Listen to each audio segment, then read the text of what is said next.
Welcome to your program, Women's World, on OSRC Television. You know that on this program, we talk about everything women, from childhood to adulthood. We look at the mothers, the fathers, we look at the children, grandmother, everything that surrounds a woman. That is what we look at on Women's World. Today, have a guest on the show that will be talking about something that a lot of people don't look at, that is not so common, especially when it comes to the female health. Before you meet my guest, my own name is Remy Allen. Let's take a short break. I'll be back.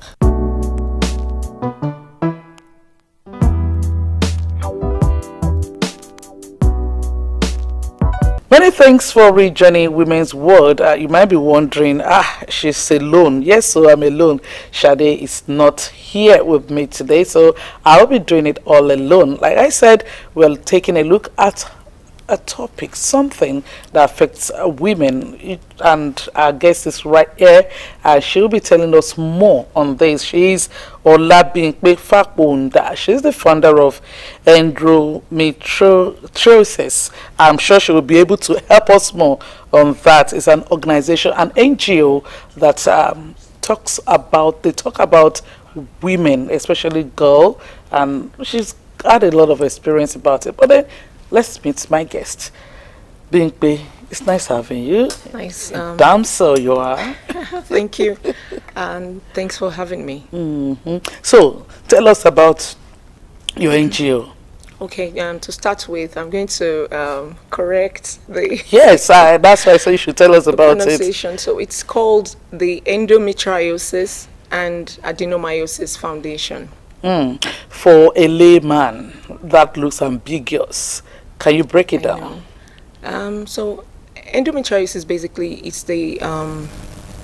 it's a condition that happens when the tissues that normally lines the uterus of a woman, when the tissues begin to go outside the uterus, when you find the tissues in other parts of the body, the ovaries, fallopian tubes, lungs, in many other parts of the body, so it's called endometriosis, and this causes pain.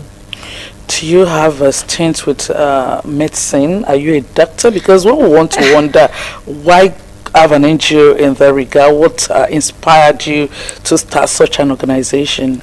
Yeah, so because I had a condition, and it took about 13 years, 16 years to find a diagnosis. So I was 13 when I started my first period. And it came with a lot of pain. It came with a lot of, not just the menstrual cramps, pain on my back that went down my legs. I would, throw up. My mom had to take me to a hospital every month. So it became a routine. Once my period started, we're in hospital. It's a big issue. Yes, every month, on injections, drips. I wouldn't be able to take in food. No appetite, and of course sometimes with diarrhea, stooling and all of that. So it came with a lot of other symptoms, and then we began to wonder what that was, Then that was how the journey began. For 16 years, I was in the dark. There was no answer. We went to several hospitals. Doctors suggested that maybe I was on my way, to becoming a woman, that some women actually have all those symptoms. And some other doctors suggested that it was probably because I probably took maybe sugar. Too much of sugar in your system. Yes, so they also said that. And then some family and friends said it was normal that after my first child,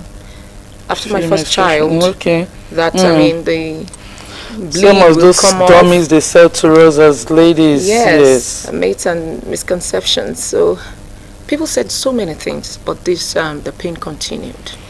It wasn't just any pain.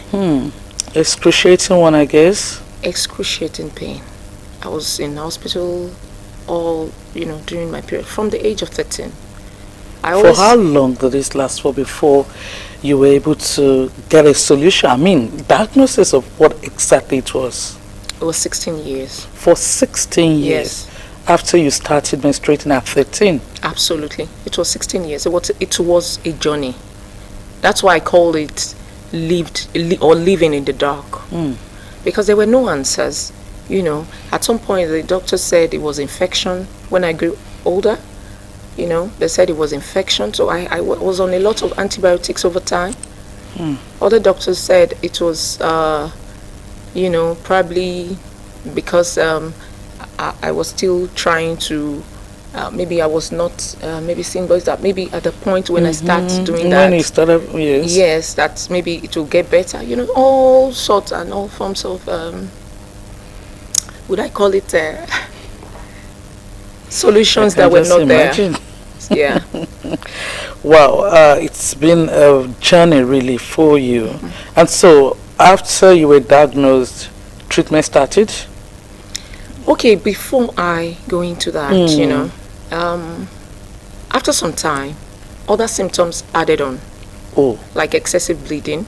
I would bleed with heavy clots, you know, where I had to change my sanitary towels like within an hour, run into the bathroom, any available, you know. And then sometimes I had to bleed for up to 10 days. Yes. Non-stop? Yeah, non-stop. So it continued until, like I said, 16 years, and, you know, there came a diagnosis.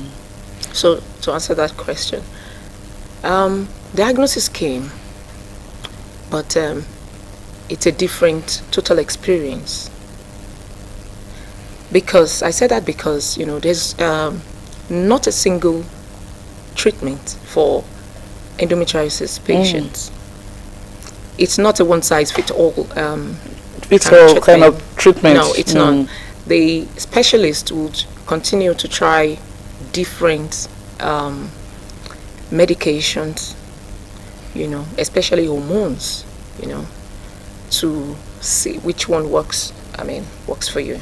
So it's not as if there's a particular medication for endometriosis patients.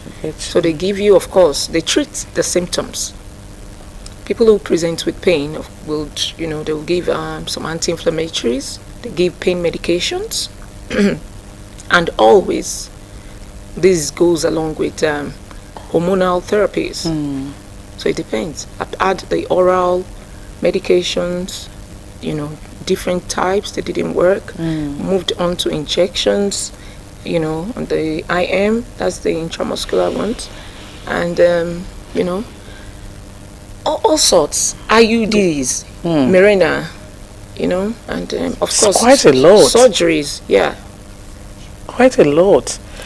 In your, I don't know how old you are, but I must say in your short time on earth, really, even if you're 50, we still don't agree that we're old.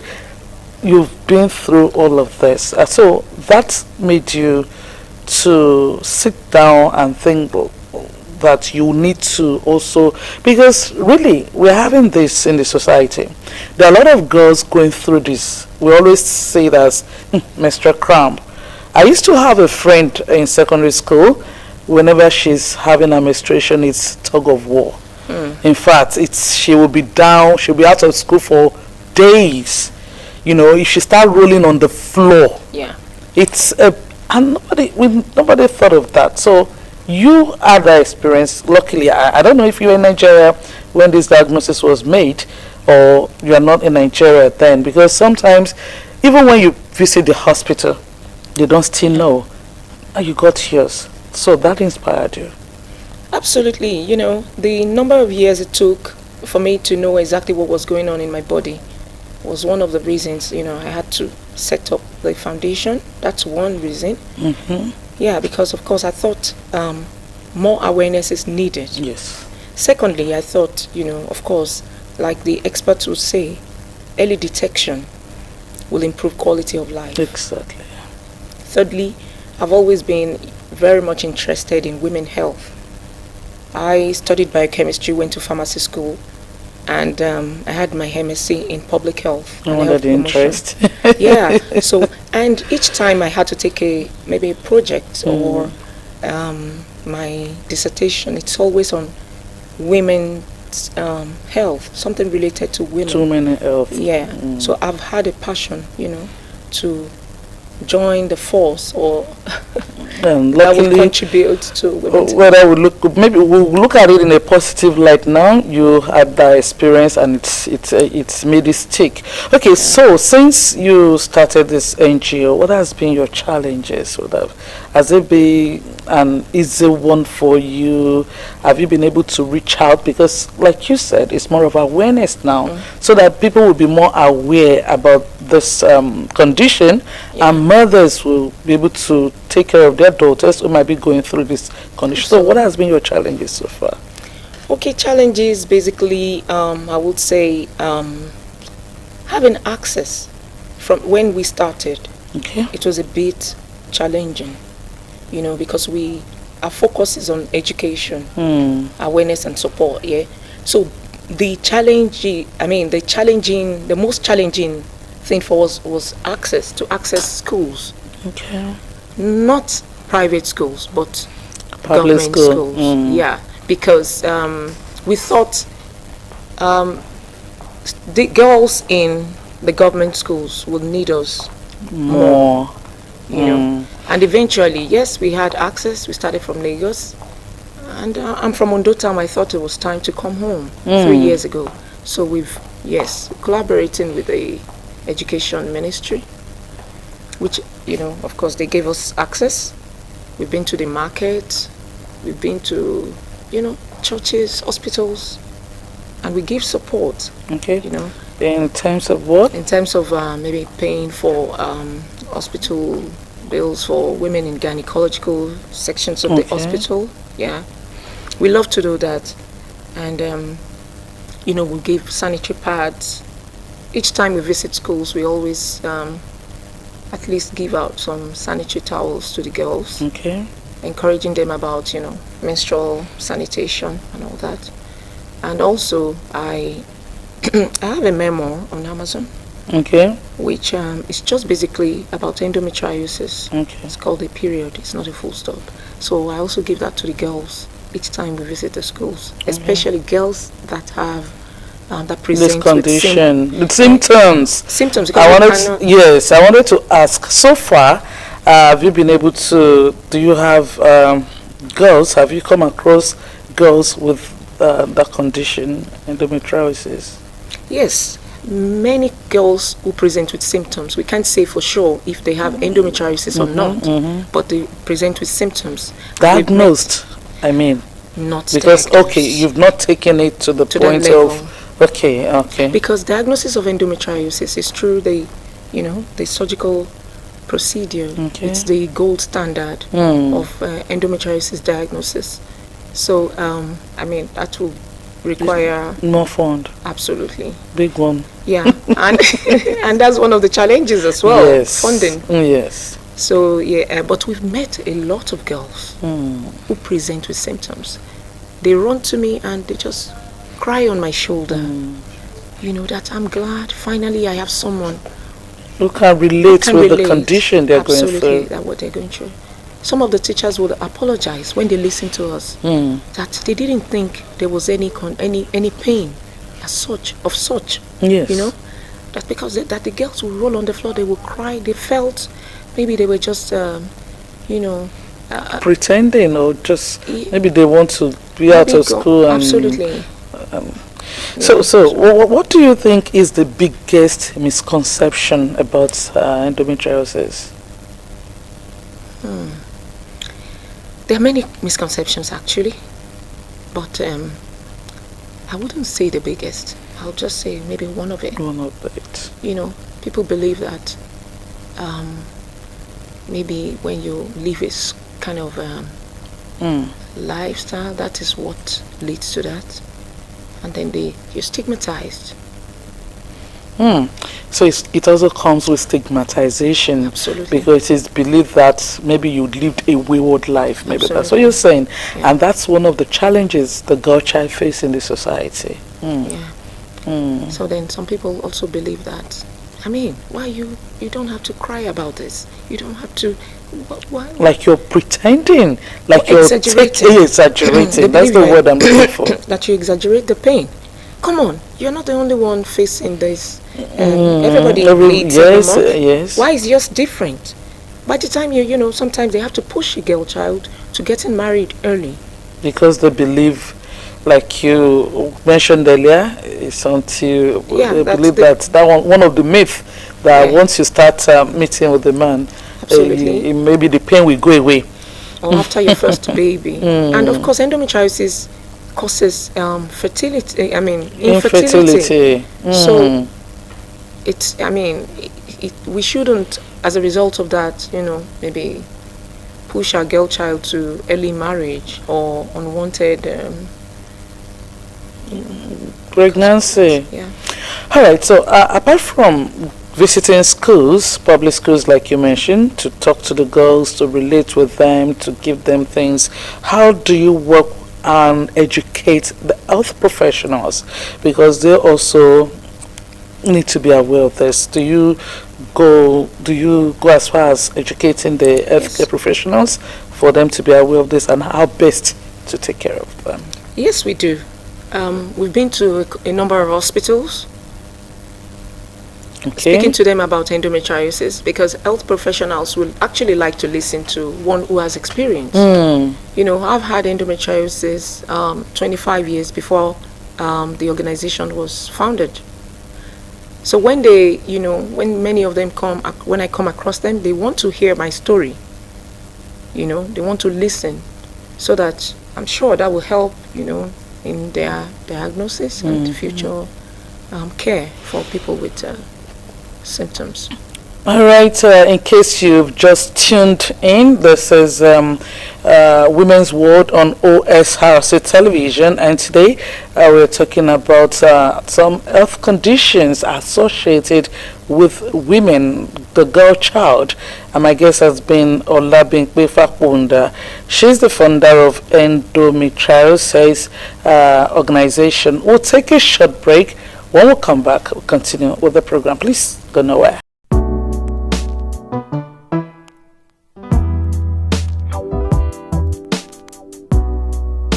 Thanks for rejoining us. It's still Women's World on OSRC television, and I still have my guests right here sitting in the studio with me with our smiles. I love your smile. Thank you.